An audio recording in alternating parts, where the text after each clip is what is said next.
Hi everyone, for today's video, I'm finally doing the part 2 of my followers draw me a nail art look. I know it took me way too long. School has been crazy, but hey, it's finally here. I was so happy that you liked the first part so much. Thank you for all of the comments you left on that video. I loved reading them.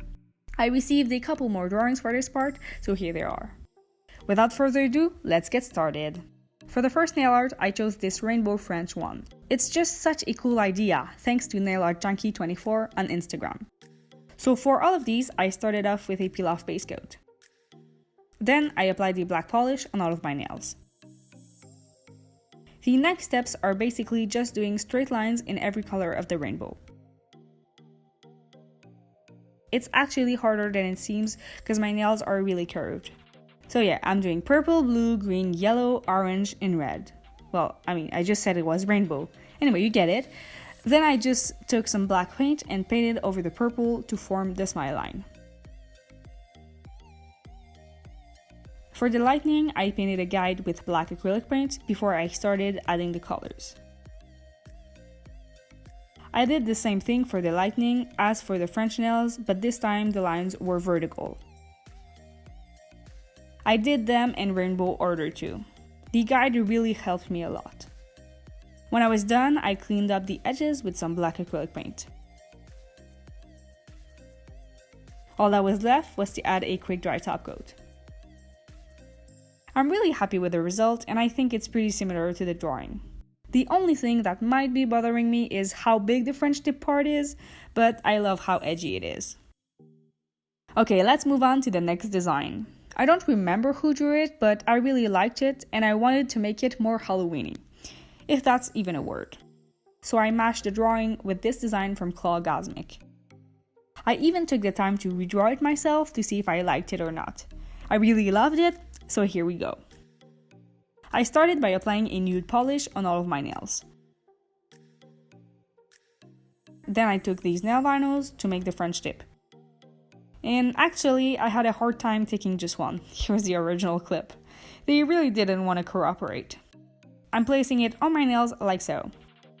And that's just making me think that you could have used nail vinyls for the previous nail art.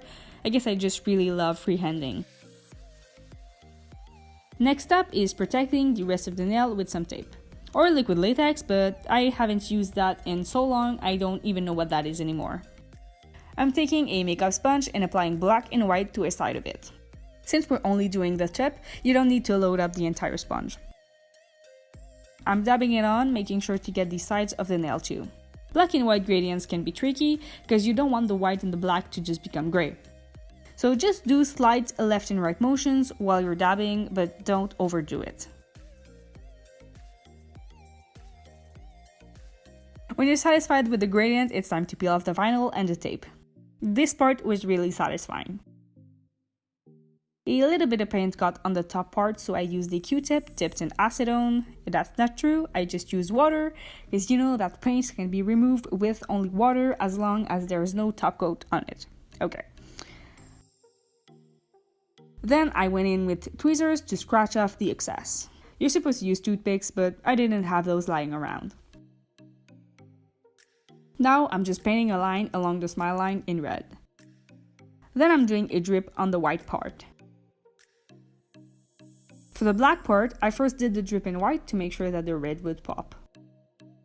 Then I just painted over it in red, and that's it. I added a glossy top coat off camera, and the look is done. I really love how these turned out. They're super vampy. Thank you to the person who drew it. It was really inspiring and allowed me.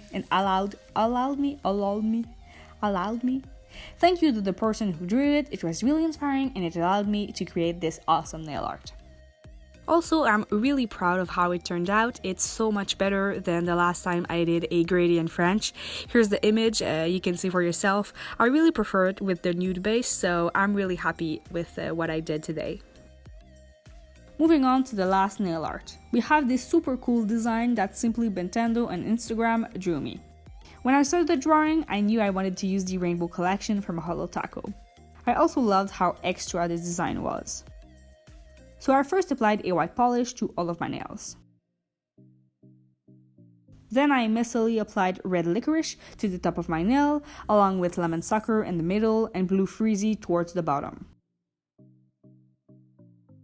Next up, I applied orange drink and I tried to make the lines as straight as possible. While doing a rainbow design. Oh well. You could also use nail vinyls for this step like Christine did in her Pride Nails video, but I was too impatient to wait for my nails to dry, so I just freehanded it like I always do. I also applied green Taffy and purple Slushie. I used a detail brush to fill in any spot I missed. Now it's time for cleanup. As always, I used the Q-tip to remove the bigger part of the mess, and then I went in with a cleanup brush dipped in acetone to clean up the rest. I did that off camera. Apply a quick dry top coat to all of your nails. Honestly, you could stop right there. It's already a gorgeous nail art. The holo is so beautiful, I love it. But that's not the drawing, so let's keep going. This step was kind of painful because I had to cover up all my hard work and beautiful holo with black polish, but I knew it would be pretty with the gems. So I did a line down the middle of all my nails. I'm using these cheap rhinestones from Born Pretty I got years ago. They're super sparkly. I used a dotting tool and some gel top coat to do 2 dots on the top part of the line. You could use regular polish, I just find that gel holds gems better. Or even nail glue if you have it. Then I'm taking tweezers and picking up my gems and placing them on my nails. I'm only doing 2 at a time because the gems tend to slide off. I cured them in the lamp for 10 seconds just so they'd stop moving. I repeated all these steps for the rest of the gems and I cured every 2 gems. I'm just not showing it to speed up the process.